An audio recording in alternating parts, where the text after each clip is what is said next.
حضرت عبداللہ بن مسعود رضی اللہ تعالیٰ کی بات کر رہا ہوں. ایک دن ان کے پاس حضرت عمر آئے، سیدنا عمر فاروق رضی. مصطفیٰ تاجدار مدینہ صلی اللہ علیہ وسلم کی مسکراہٹ کی قیمت کیا ہے؟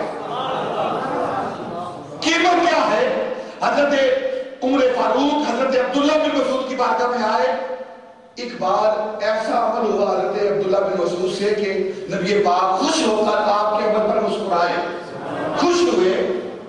تو حضرت عمر نے دیکھا کہ نبی پاک عبداللہ بن مسعود کے بات پر، اس کے عمل پر خوش ہوئے ہیں.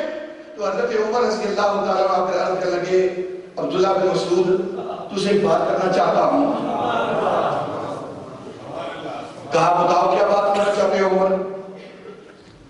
عمر کی ایک بات مان لو. کیا بات مانوں؟ حضرت عبداللہ بن مسعود کہتے ہیں کیا بات مانوں؟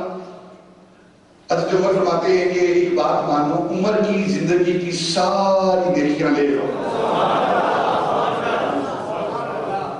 عمر کی زندگی کی ساری نیکیاں لے لو، اور جو ایک نیکی تو نے کمائی ہے اس بات کو خوش کر کے وہ نیکی مجھے دے دو.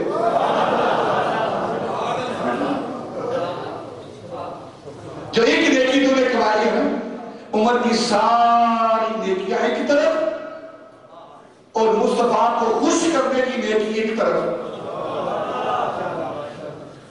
اور اس کے برعکس بات کرتا ہوں کہ ساری زندگی کے گناہ ایک طرف اور مصطفیٰ کو ناراض کرنے کا گناہ ایک طرف. جس طرح خوش کرنے جیسی کوئی اور نیکی نہیں، اسی طرح ناراض کرنے جیسا اور کوئی گناہ نہیں. اور جو مصطفیٰ کو ناراض کرتا ہے اس کے ساری نیکیوں کو تباہ کر دیا جاتا ہے، اسے جہنم کے اندر داخل کر دیا جاتا ہے. سب سے بڑی نیکی کیا ہے؟